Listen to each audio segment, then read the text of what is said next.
Bom dia! Começa agora mais uma edição do Bom Dia Baixada. Hoje é quinta-feira, 8 de março, Dia Internacional da Mulher, e vamos juntos até às 9 horas da manhã. No programa de hoje, recebemos os vereadores de Santos, Bruno Orlandi. Bruno, seja muito bem-vindo ao nosso programa. Muito bom dia. Obrigado, Nathalie. É um prazer, uma satisfação estar aqui no Bom Dia Baixada, sempre trazendo informação construtiva para a nossa cidade, que a gente possa aqui esclarecer e tirar algumas dúvidas do quando anda os projetos aqui em Santos. Sem dúvida nenhuma. E também Fabrício Cardoso. Vereador, seja muito bem-vindo ao nosso programa. Muito bom dia. Muito bom dia, Nathalie. Te agradeço de antemão o convite, sempre uma honra estar aqui.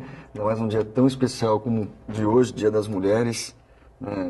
Tenho certeza de que ser entrevistado, fazer um bate-papo com alguém como você vai ser assim, muito prazeroso nessa data, né, Bruno? Na verdade, Fabrício, acho que tinha que inverter. A mulher na bancada é a Nathalie. Nós devíamos entrevistar a Nathalie essa manhã. Olha, eu acho que vamos deixar como tá?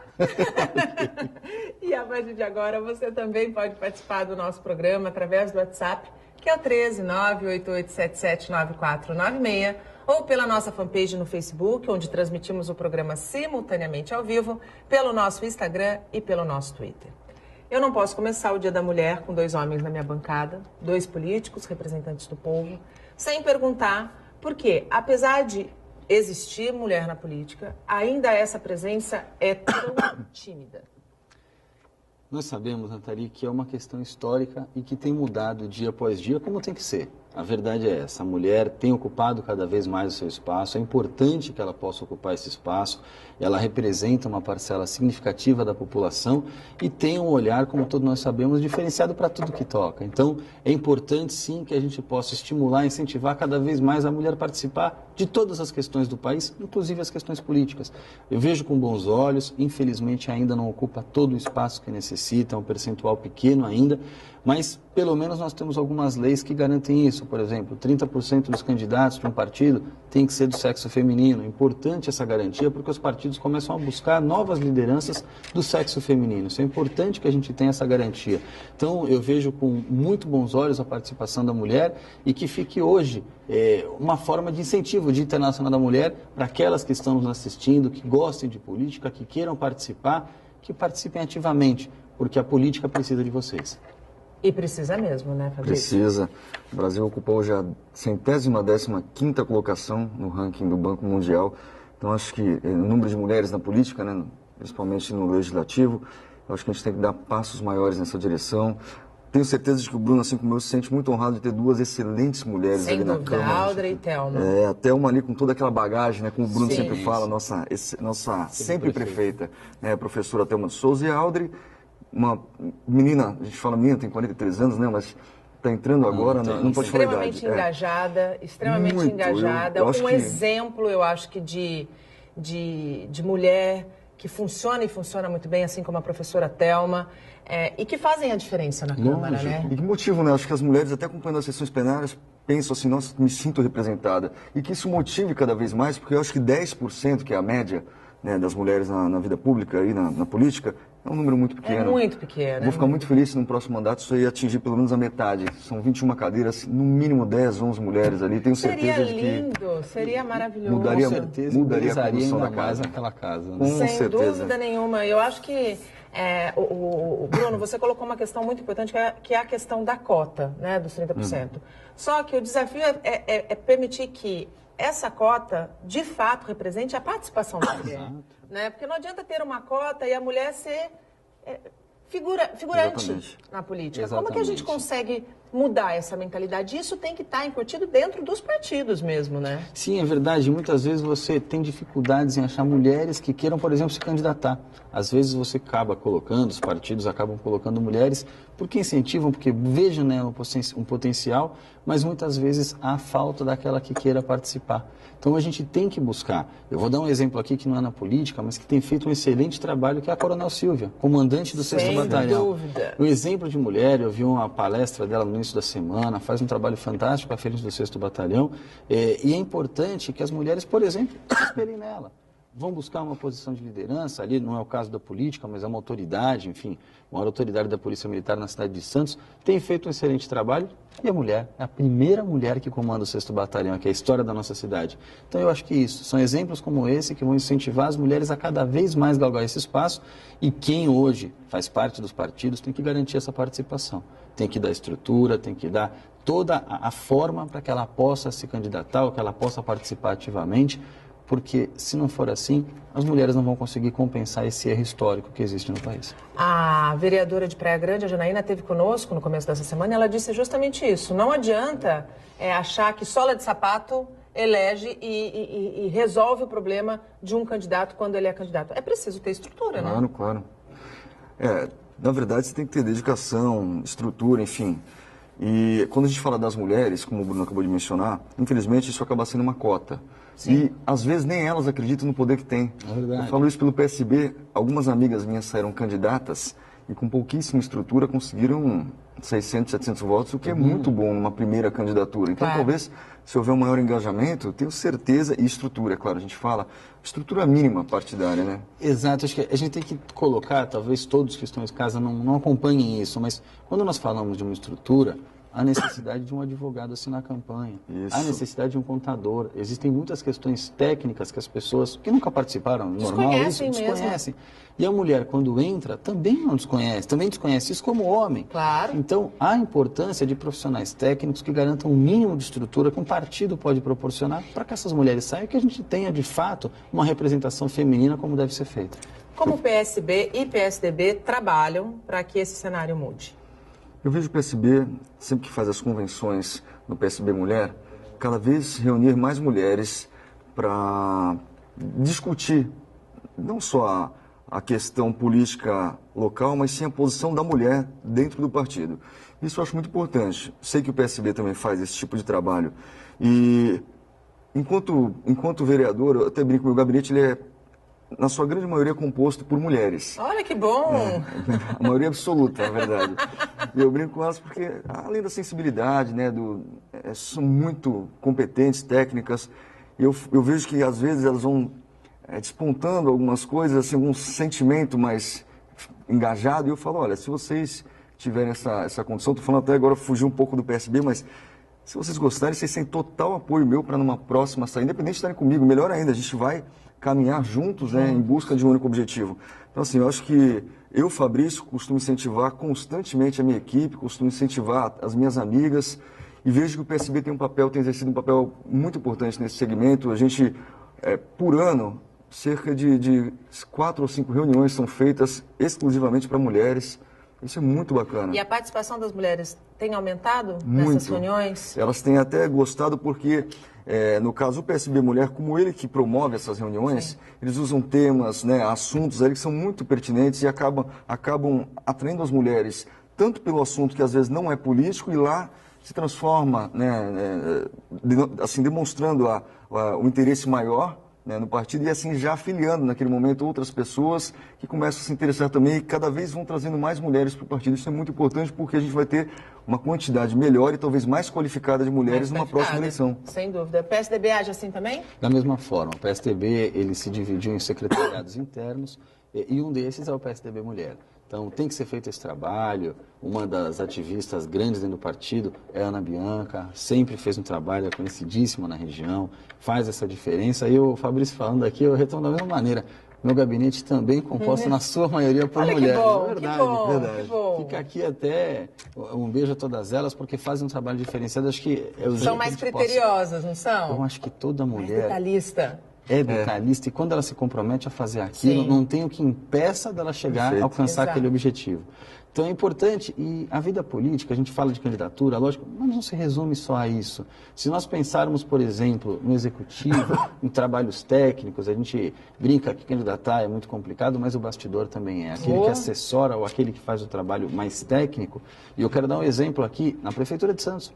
Renata Reis, a doutora Renata Reis, chefe da Procuradoria Municipal, Procuradora-Geral, faz um trabalho espetacular, extremamente técnica, conhece muito, e falo porque sou da área, sou advogado também, vejo o quanto ela conhece. Ela é um grande exemplo. extremamente comprometida. Então, esse tipo de exemplo fica para a gente e para todas as mulheres. Não precisa só se candidatar, pode trabalhar na área política de outras formas, porque o município, o estado, o país precisam dessa participação. E no fundo e no fim da história, você acaba fazendo o que todo político deve fazer, servir, né? Exatamente. E a mulher serve muito bem, já vem dotada do dom de Deus, que é gerir a vida, né? Perfeito. Então ela serve muito bem. Agora falando um pouquinho de política de uma maneira geral. Como vocês, cada um dentro do partido, um é PSB e outro é PSDB, e hoje PSB e PSDB vivem aí um momento bastante delicado.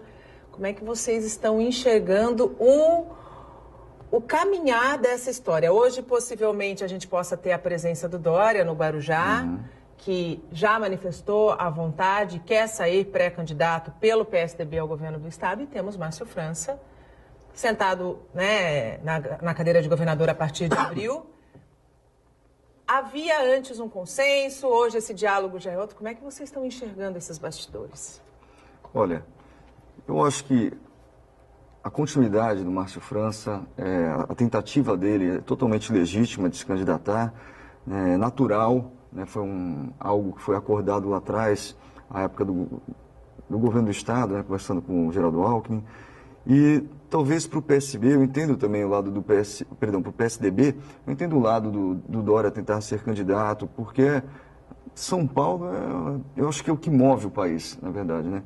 Então, há essa questão com relação à sucessão, se o PSDB vai querer apoiar um candidato do PSB, algo que a gente não está conseguindo ainda enxergar. Acho que no curto prazo agora isso vai ser... Tem que ser, né? Tem que ser. Tem que ser. Mas, tem que ser. Exatamente. E aí também a gente tem a questão de presidentes, né? Sim. Então, eu não sei como vai ficar também, por enquanto o PSB não manifestou algo concreto com relação a isso. Há nomes bem interessantes, como por exemplo o Joaquim Barbosa, mas isso está ficando muito em cima já, e a gente já não acredita que haja tempo hábil para se trabalhar de se nisso. lançar um candidato. Mas tudo bem, a gente está acompanhando aí a executiva do partido, a gente tem certeza de que o que vier vai ser o Eles mais pretendem, coerente. não lançando, apoiar o PSDB? Você acha isso possível? Olha, uma das conversas que a gente recebe nos grupos da executiva, estadual, municipal, de que caso o PSDB não lance nenhum candidato à presidência, ele venha apoiar o candidato escolhido pelo PSDB. E aí o PSDB fica numa saia justa ainda maior, né? Na verdade, eu acho que o Fabrício foi muito feliz quando colocou essa questão da presidência da República. Hoje tudo gira em torno às composições partidárias que vão ocorrer por todo o país. Sim. Não tem saída. O governador Geraldo Alckmin é o nosso pré-candidato, obviamente, à presidência da República, faz um bom trabalho. Direito no e mérito, né? Exatamente. Acho que é uma consequência do trabalho dele. E, obviamente, passa pela mão do PSB, que tem uma representatividade enorme no Brasil. E no estado de São Paulo não é diferente. O vice-governador Márcio França hoje faz um trabalho ímpar também, à frente da Secretaria de Desenvolvimento Econômico do Estado. É legítimo para pleitear da mesma forma essa passagem, afinal de contas ele será o governador em exercício.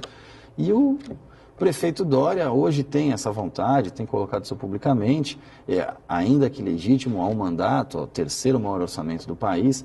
Então, é uma situação muito delicada, porque não basta hoje ter a vontade de querer ser o governador. Claro. Além de passar, obviamente, pelo pleito popular, existe a composição partidária, não dá para que a gente queira tudo, olha, o município de São Paulo, o estado de São Paulo, a presidência da República, todos esses aspectos, porque não se governa nada sozinho.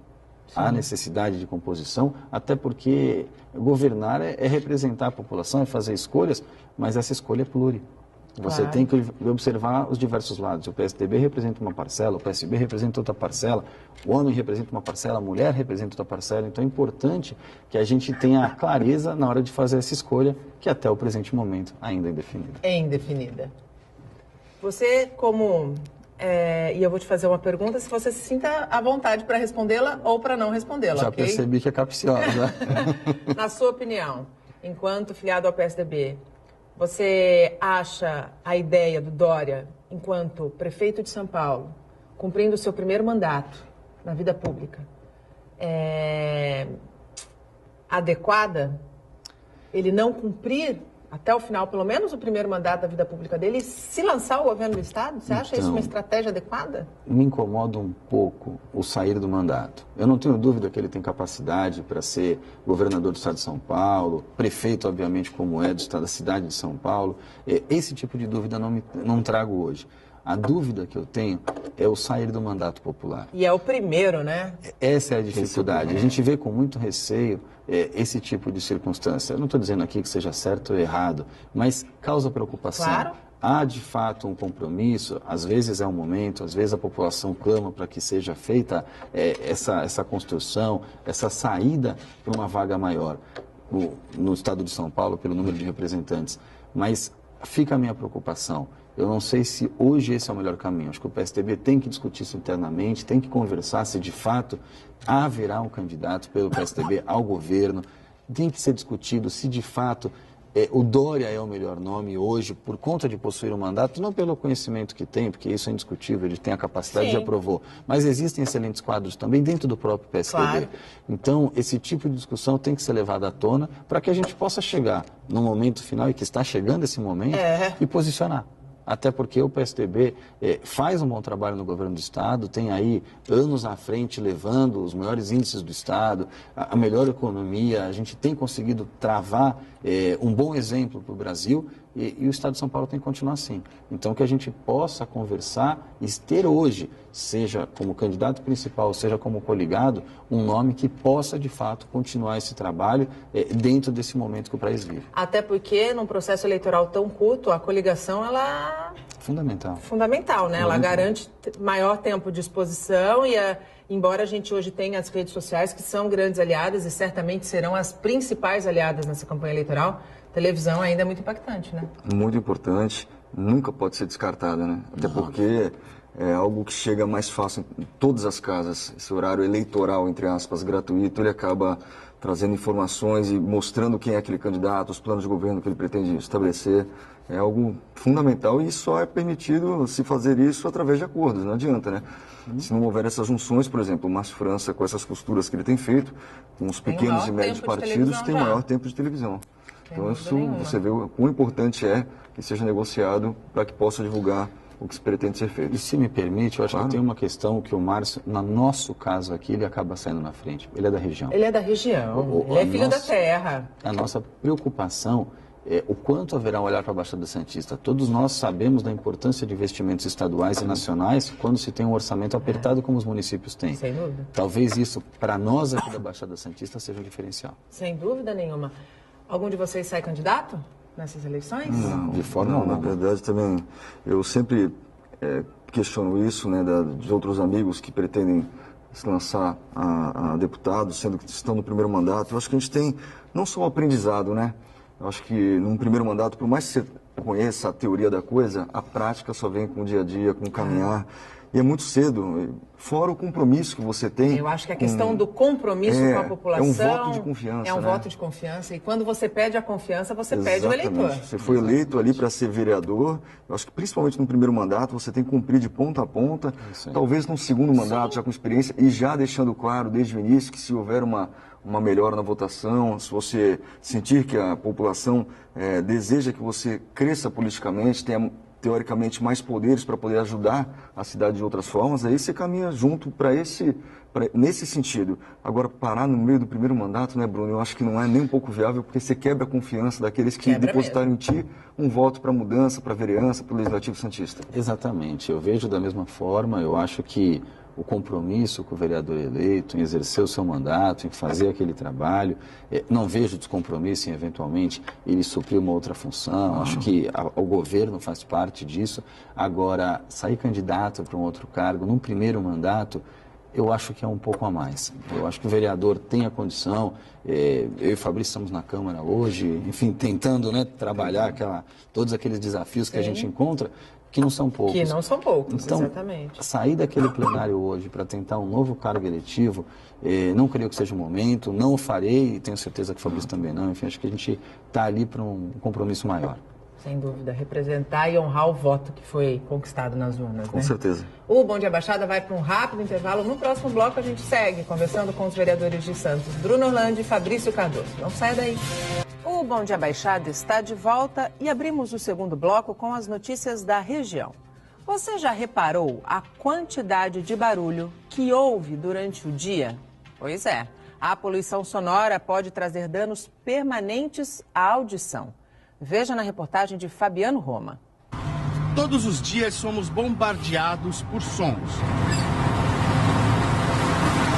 E não é só na rua, não. O zumbido do ar-condicionado. A cadeira que arrasta. O telefone que toca. E a porta batendo. E se tudo acontecesse ao mesmo tempo? O nosso ouvido tem grande sensibilidade para ruídos e também para frequências. Isso quer dizer que ouvir um mesmo barulho durante muito tempo pode sim prejudicar a audição. Sem falar que um ruído te irrita, te dá dor de cabeça, tira sua concentração e pode até prejudicar o sono. É o que explica o médico Marcos Augusto Versese. A audição tem limite. O ouvido ele tem um limite que começa a sentir lesões no ouvido. A partir de 80 decibéis você já começa a afetar a função da audição.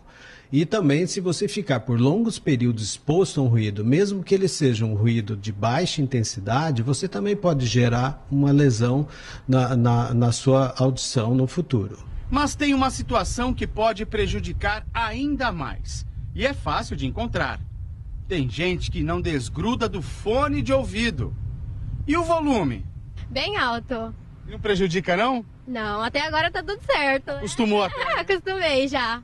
E para caminhar na praia, tem aqueles que não dispensam o fone. Eu procuro usar sempre num volume que eu possa estar ouvindo o ambiente externo e não prejudicar meu ouvido. Consciente, né? Consciente, com certeza. Volume baixo ou alto, o médico explica que o uso do fone tem limite. E é curto. 1 hora é o tempo máximo que a gente recomenda que você use o aparelho de som sem interromper. Você deve fazer uma pausa de descanso. As células auditivas que fazem a transdução do som da energia mecânica para a energia eletroquímica do som, elas são muito sensíveis à vibração constante. Se você usar por um tempo prolongado o som, essas células sofrerão fadigas e romperão. E isso vai gerar uma lesão. Essas células não se regeneram, então vão ficar com sequelas, podendo comprometer a qualidade da sua audição. A verdade é que é muito difícil a gente fugir dos barulhos. Se isolar, não dá. Uma alternativa, então, é procurar descansar a audição. E um jeito bem bacana de fazer isso é vir até aqui à praia, procurar um lugar para relaxar, soltar os pensamentos e ficar só ouvindo o barulho do vento e do mar. Who's to say what's impossible they forgot? This world keeps spinning and with each new day I can feel a change in everything. And as the surface breaks, reflections fade. But in some ways they remain the same. É muito bom fazer o exercício de descansar o ouvido. Mas, Fabrício, barulho é uma reclamação que chega com frequência no seu gabinete, né? A gente viu na reportagem que prejudica o ouvido, prejudica a saúde e muitas vezes afeta o sono, né? Com certeza. Na segunda passada, na última sessão plenária, eu apresentei mais um requerimento cobrando respostas acerca desse tipo de problema, na verdade, do que a fiscalização tem feito de fato para evitar que isso continue acontecendo. A gente vai lembrar que há pouco tempo tinha aquele problema com os pancadões na Zona Noroeste. Sim. Não sei se vocês já foram, mas quando me marcam, até isso eu passo lá para ver o que é e é insuportável. Imagina 4 horas da manhã, aquele som absurdo. E também ali no Imbaré, no Boqueirão, as pessoas acabam indo para a faixa de areia e colocando caixas de som, deixando o carro com som elevadíssimo aí durante a madrugada. E ignoram total a lei do silêncio, Não, né? além de ignorar, onde vai o respeito ao próximo, né? Exato. É por isso que eu cobro o quê? Como é que estão sendo feitos esses procedimentos para fiscalização? Quem está, a semana, eu sei que ela tem o decibelímetro, né? Então, os fiscais estão de prontidão, aos finais de semana principalmente, feriados, nas madrugadas.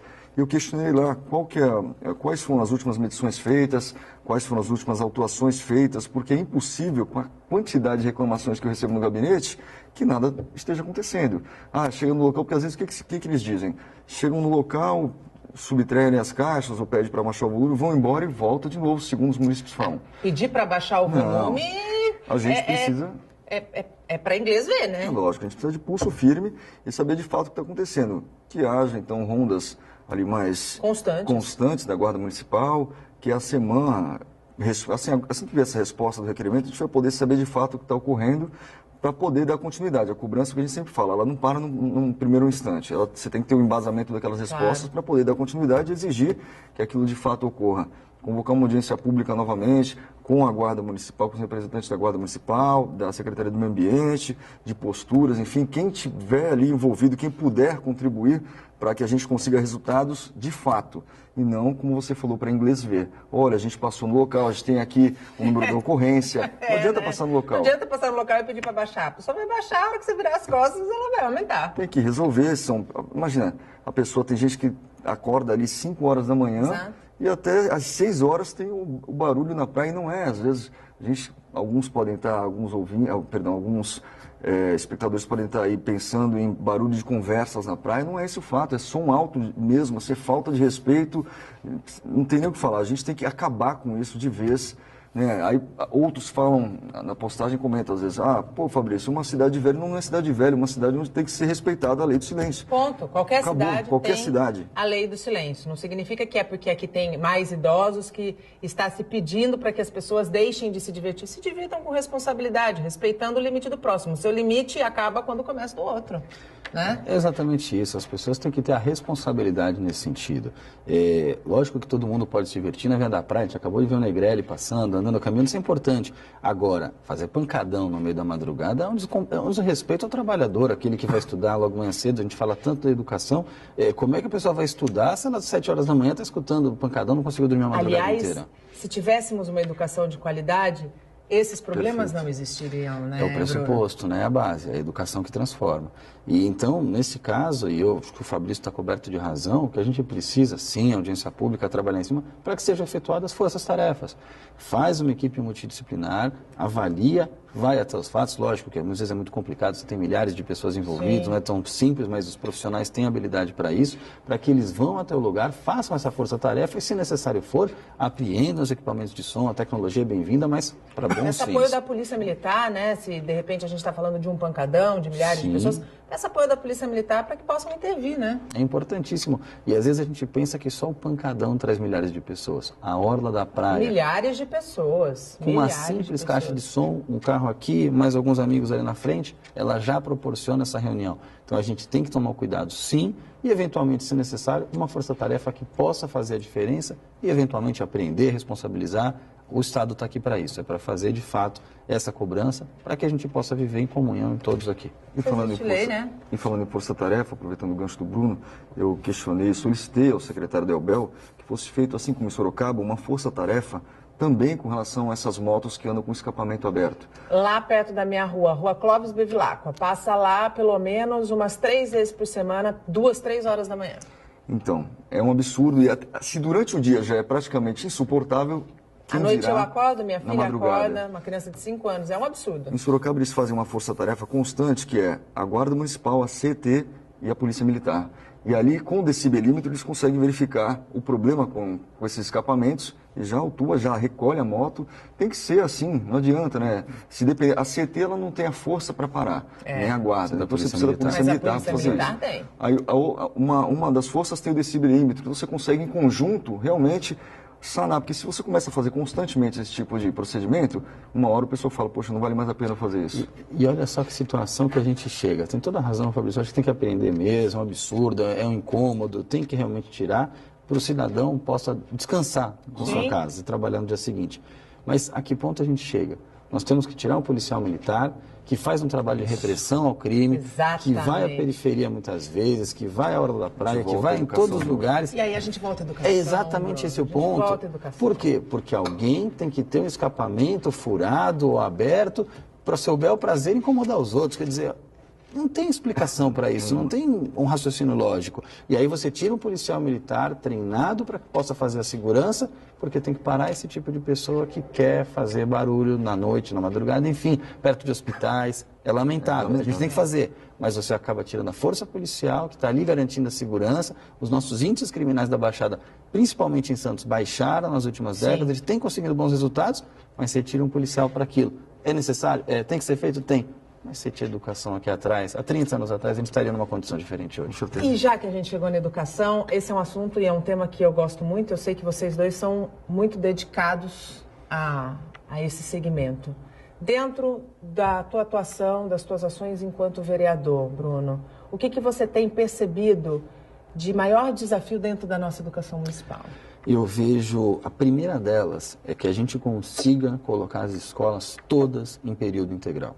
É muito difícil, nós sabemos do custo que isso traz para o município, nós sabemos que 65% de tudo que se arrecada fica na União, o município é o que menos recebe, nós temos essa noção. Mas o estudo integral seria importantíssimo para o nosso município, para o nosso jovem, para a nossa criança. Por quê? Eu sou professor de faculdade, eu fui conselheiro tutelar aqui em Santos, a gente sabe as mazelas e as dificuldades em todas as áreas. Não pensemos que é só na periferia que nós temos problemas. Não, imagina. Em áreas nobres, enfim, áreas nobres. Tudo isso. Então, é importante que a gente consiga, por quê? A escola, ela não é só o berço da formação, ela é sintomática. Quando você pega uma criança que está tendo problemas de violência em casa, é a escola que percebe, é o professor na ponta. Quando falta uma alimentação adequada em casa, é a escola que compensa. Às vezes, levar para uma autoridade o conhecimento, às vezes a comunicação ao conselho tutelar, tudo passa pela escola. Então, se nós conseguirmos hoje uma escola integral de qualidade, como existem algumas no município, mas que possa ampliar para todas, teria diferença. Então, eu acho que esse é o maior desafio. Temos outros? Lógico que temos. Qualidade, formação do professor, para que ele tenha uma formação continuada, que a gente consiga trazer outros incentivos para cá, outras línguas estrangeiras, uma formação maior. A gente teve o Porto, a gente sabe que o pressuposto para um jovem entrar no mercado de trabalho aeroportuário é o inglês. Se você não tem inglês, você não entra. Hoje, algumas empresas falam português e inglês é obrigatório, o diferencial para entrar é o espanhol, é o italiano. Então, esse tipo de circunstância tem que ser incentivado. É lógico, está longe da nossa realidade e do que a gente busca, mas a gente tem que ter uma meta a isso. Claro. Então, eu vejo hoje que o maior desafio é o estudo em tempo integral. Lógico que nós temos inúmeros problemas até chegar a esse ponto, mas a educação tem que ser tratada como prioridade. Inclusive, quando eu falo educação, não falo só as escolas municipais, eu falo as entidades do terceiro setor, as entidades beneficentes que atuam na área educacional para suprir muitas vezes uma demanda que o poder público não consegue. Não consegue, exatamente. Eu acho que o Bruno está coberto de razão. A gente tem um problema muito grande também com relação aos recursos, né? A gente tem cerca de 36 mil alunos, 81 UMES, vou falar só das UMES, não vou entrar nas entidades do terceiro setor, e a gente tem aí pouco mais de 3 mil professores. Isso é muito complicado. Eu acho que nesse quesito a gente precisa sim de uma reposição automática. Muitos se afastam por doença, se aposentam, falecem. Então, isso não pode demorar, né? A gente tem diversos professores adjuntos aí trabalhando na carga completa de um professor. Tem que haver o reconhecimento do profissional. Falta muito isso. Eu não estou falando somente do governo de Santos. Isso é uma coisa... Isso é nacional. Nacional, exatamente. Isso é nacional. Sou filho de professor, então eu te falo com total conhecimento de causa que essa falta de reconhecimento do trabalho desse profissional já começa a prejudicar toda a cadeia. Claro. Aí a gente também, vou falar de outros problemas, como por exemplo, estrutura. Você tem que prover uma estrutura digna, não só para o aluno, mas para que o professor, para que o profissional de educação consiga ali estar num ambiente adequado. Também, né? Exatamente. Possa se desenvolver. Exatamente. Então, assim, a gente tem que ter um olhar diferenciado para a educação. Eu acho que assim, indo ao encontro do que o Bruno falou, ela é a base de tudo mesmo. Você não pode, de forma alguma, pensar em educação como custo, mas sim como investimento. Eu Se a gente tem uma boa educação, a gente tem menos gasto em saúde, a gente não tem problema com segurança pública, a gente tem uma cidadania muito mais exacerbada, coisa que falta demais hoje no nosso país, não é em Santos, é no nosso país mesmo. No primeiro ano de mandato, eu fiz questão de ir em diversas unidades municipais de ensino. Cada um de nós acaba tendo um programa nosso, um sistema de trabalho, né? Eu faço o Fiscaliza Santos, e ali eu consegui ver muito problema estrutural nas unidades. São prédios antigos que precisam de readequações. A gente sente que, até por falta de recursos, isso não é feito com a velocidade, com a necessidade que eles precisam. E eu acabei até destinando das minhas emendas parlamentares um valor para ajudar 12 das escolas municipais de Santos. De alguma forma, a gente sabe que é um valor pequeno que a gente recebe, né, Bruno? Mas a gente consegue ajudar, às vezes, na compra de um playground para a escola, às vezes na acessibilidade de uma sala de aula. A gente vai, aos pouquinhos, tentando ajudar na medida do possível e cobrando o Poder Executivo para que ele olhe a educação com a atenção que ela necessita. Sem dúvida nenhuma. O Bom Dia Baixada vai para mais um rápido intervalo. A gente volta em menos de 3 minutos. Não saia daí. O Bom Dia Baixada está de volta e chegamos ao último bloco do programa. Hoje recebemos os vereadores de Santos, Bruno Orlandi e Fabrício Cardoso. Ainda dá tempo de você participar do nosso programa pelo nosso WhatsApp, que é o 13 988779496, pela nossa fanpage no Facebook, onde estamos simultaneamente ao vivo, pelo nosso Instagram e pelo nosso Twitter. Aproveitando que a gente estava falando no último bloco, nós falamos um pouquinho sobre poluição no bloco anterior, poluição sonora. Eu queria falar um pouquinho, abrir esse bloco falando sobre sustentabilidade, né?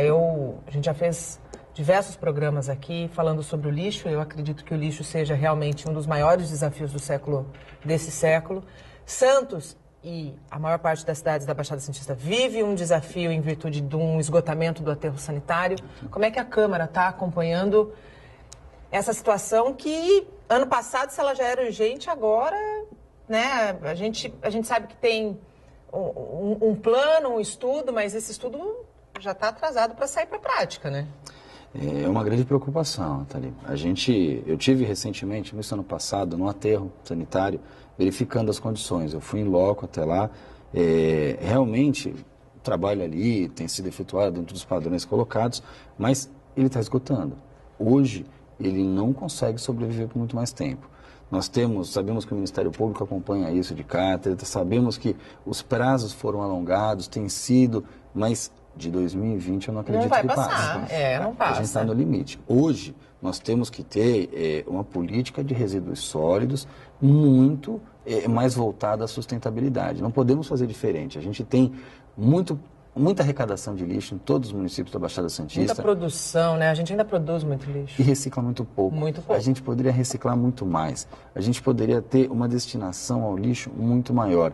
Na verdade, a gente utiliza muito pouco as energias alternativas, né, as renováveis. A gente podia ter uma usina diferenciada nesse sentido, a gente poderia aproveitar a própria energia solar na orla da praia para captação. A gente sabe que a orla é um dos lugares que mais gasta energia. Eu tive uma viagem recentemente, eu vi relógios funcionando em praças simplesmente com energia solar. Por que eu não posso instalar um refletor na praia e colocando ali a recepção dessa energia solar e que ela possa sustentar o quanto sol que a gente não tem pela praia? Nossa, a gente faria uma economia de energia absurda para o município. Exato. Então, e nos próprios públicos, investimento talvez com uma parceria privada. Claro, público-privada. Então, esse tipo de circunstância é importantíssimo e o lixo passa por isso. Nós temos que ter esse caminho, hoje a gente acompanha a fiscalização disso, mas há necessidade de ações urgentes. O próximo governo dessa cidade, os governantes de cada cidade... Não vai ter um aterro sanitário. Não vai. E vai passar muita dificuldade. Não vai ter. E, aliás, quem passa essa dificuldade não são os governos, somos nós, os sim, munícipes. Claro. Então, precisamos para ontem conversar com o secretário Libório, ele tem feito um bom trabalho. No próprio dia que eu tive no aterro, conversei com ele, há algumas possibilidades, mas que a gente possa avançar principalmente de forma metropolitana, porque é uma decisão cara, a gente sabe que o lixo é caro, mas há uma necessidade, porque além de tudo, lixo é saneamento básico, e saneamento básico é saúde. É saúde. E aí a gente volta A raiz de todo problema, educação, Educação. Sempre Educação. É o que eu falo, acho que a Câmara deu um passo muito grande, não só a Câmara, mas o Executivo, ao sancionar a Lei 952, Sim. que é a Lei de Política dos Resíduos Sólidos. Nós somos, se me falha a memória, o primeiro município do Brasil a adequar a lei federal, né, ao âmbito municipal. E por força de lei, é o que a gente fala, por não termos educação, talvez, né, poucos têm essa educação de separar o orgânico do reciclável, Sim. agora se tornou obrigado, né, e dessa forma a gente consegue partir de um princípio e fazer um estudo no curto, médio e longo prazo acerca dos aterros, que vão receber muito menos resíduos. Tem que receber, Tem né? que receber muito menos resíduos. A gente sabe que a lei, como toda lei nova, ela gera alguns problemas no período de transição, que é natural. Sim. Coisa que a Câmara vai contornar também, aí, adequando aí a legalidade da coisa. Ela conflita com algumas outras legislações, mas assim, o quesito fundamental e social da Lei 952 é fenomenal, porque você, além de obrigar a separação desse tipo de resíduo, você acaba gerando ajudando renda. Exatamente você as cooperativas, pessoas em vulnerabilidade social, em situação de rua, né, usuários de droga, que vão estar fazendo essa coleta através das entidades do terceiro setor. Algumas ONGs, como por exemplo a do Marcelo Adriano, fazem um excelente trabalho aí com cerca de 65 moradores de rua. Então assim, você tem toda a sustentabilidade alinhada com a questão social, com a responsabilidade social, é algo que é fundamental. Por isso que eu falo que é muito importante essa questão de o que é debatido na Câmara, em situações pertinentes como essa, quando são levadas a sério e sancionadas pelo Executivo, a gente vê que há algo maior em comum, né, o bem maior no quesito população, sustentabilidade. Tem que se partir de um princípio, tudo precisa de um primeiro passo. E esse acho que foi um grande passo que o governo deu, no sentido de... Eu beijo minha filha de 6 anos aí. A minha de 5 também, fala pra mim. Tudo? Pra separar tudo, e quando eu deixo a água ligada mais do que 1 minuto, ela fala que vai acabar a água do planeta. Fico muito feliz quando eu tomo bronca da minha filha. Eu também. E agradeço, falo, é isso mesmo, filha, você tá certa. Tá mudando, isso aí. Tá mudando. É muito legal, né? E constrange. Tá em volta, constrange. Mas isso que é bom. Fantástico. É isso mesmo, a força da criança. Eles são verdadeiros multiplicadores. Exatamente. Saindo da sustentabilidade para falar um pouquinho de meio ambiente ainda, porque eu acho que afeta totalmente o meio ambiente, que é a questão das enchentes, né? A gente ontem choveu, né? Choveu forte no fim do dia, foi o suficiente para alagar ruas em Santos e alagar a Zona Noroeste, né? A Zona Noroeste novamente ficou debaixo d'água. Isso parece que é uma realidade para aquelas famílias que não tem que se acostumar com essa realidade. Como é que a Câmara tem acompanhado as obras de macrodrenagem naquela região? Vamos lá, isso é um grande desafio, extremamente complexo e que realmente causa um transtorno enorme a toda a população. Antes, esse desafio era para os moradores da Zona Noroeste, aqueles que são do poder público, enfim, têm essa responsabilidade. Hoje não mais. Não. Hoje ele afeta a entrada da cidade. Sim. Todos os moradores da cidade de Santos passam por essa dificuldade. Eu vejo ali 2 problemas maiores. O primeiro problema é o fato da Zona Noroeste, quando você tem maré cheia, estar abaixo do nível do mar. Então, só o fato da maré subir já causa esse desconforto. Sim. A gente tem um problema seríssimo nesse sentido. Por quê? Qualquer coisa que você faça ali, você tem que instalar bombas que tirem essa água e joguem de volta. Você tem um problema na sequência, que é o assoreamento dos rios do entorno. Perfeito. É um problema seríssimo que vem por conta de moradias que foram feitas muitos anos atrás. A gente está falando de 2, 3 anos, está falando de uma sequencialidade de fatos que culminaram no assoreamento de muitos rios, ou seja, você não tem a vazão. E as galerias pluviais que ficam ali embaixo da Zona Noroeste, da entrada de Santos, que tem o seu deságue ali no porto, muitas vezes não tem a limpeza necessária pelo período constante. Tem que ser constantemente feito e não consegue com tanta frequência quanto necessário. Então, esses 2 pilares, o rio assoreado e a limpeza da galeria pluvial, fazem uma dificuldade técnica para que a água possa escoar. E o segundo é a maré alta que traz esse trabalho. O programa Santos Novos Tempos vem de fato fazer isso, uma construção, uma macrodrenagem, tirando essa água dali e construindo uma situação melhor para a entrada da cidade quando você não tem esse alagamento. Os 2 problemas que envolvem isso são muito sérios. Nós temos uma obra de extrema complexidade, você tem que criar bags, enfim, para acomodar os resíduos que ficam dali, você tem uma série de problemas, e o custo. Altíssimo. Exatamente, é muito alto. É obra que tem que ser financiada pelo Banco Mundial, com recurso de financiamento público. O município, mas nem de perto tem um recurso para isso. É importante que a gente saiba, nem 5% do que se arrecada no município fica para o investimento, porque ou é folha de pagamento ou é custeio da máquina, você não tem condições, então você vive o que nós falávamos aqui no intervalo. Problema do federalismo. O recurso fica no governo federal, parte no governo estadual, mas uma parte pequena, e uma parte menor ainda para os municípios. Menor ainda. E, aí, e é aqui que tudo acontece. Exato. É aqui que o cidadão vive. E problemas como esse da entrada da cidade refletem diariamente no nosso município, no nosso dia a dia, e você acaba ficando refém de recursos exteriores para resolver um problema tão sério como esse, como aconteceu ontem. Eu acho que o Bruno foi cirúrgico nesse quesito.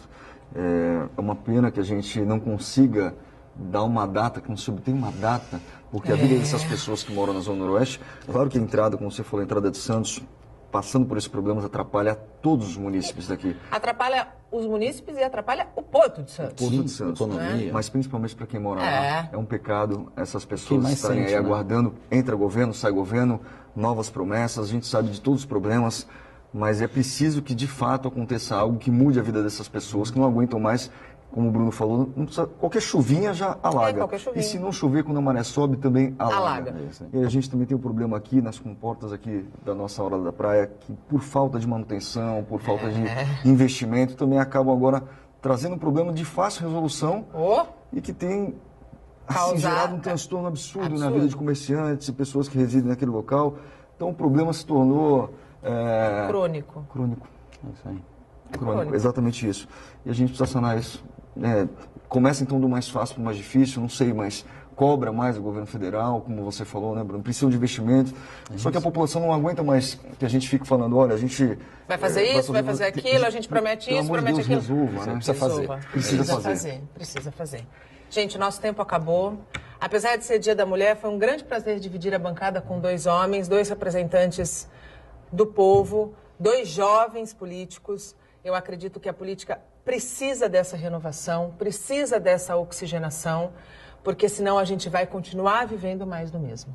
Bruno, muito obrigado pela tua participação, seja sempre muito bem-vindo. Ali, obrigado pelo carinho, quero agradecer o convite, estar aqui com vocês, poder nesse Dia das Mulheres dividir a bancada com você, mulher, com o Fabrício, que faz um grande trabalho na Câmara Municipal. Agradecer o convite, acho que nem todos sabem, mas atrás das câmeras aqui também existem mulheres ali na produção, a Carol, Alexia, outras, a Carol, né? minhas meninas. Então, um parabéns a todas as mulheres e que vocês continuem embelezando o mundo e trazendo qualidade para esse mundo que precisa tanto.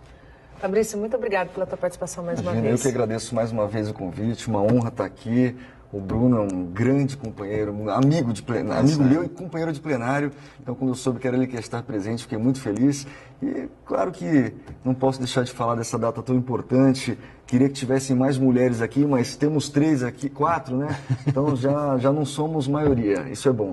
Já não são maioria mesmo. E eu aproveito para desejar a ti, a todas as meninas, a todas as mulheres que nos assistem, um excelente Dia das Mulheres. Na verdade, vocês têm esse dia o ano inteiro, que vocês merecem isso, mas que hoje sejam mais lembradas do que normalmente. Vocês fazem toda a diferença na nossa vida.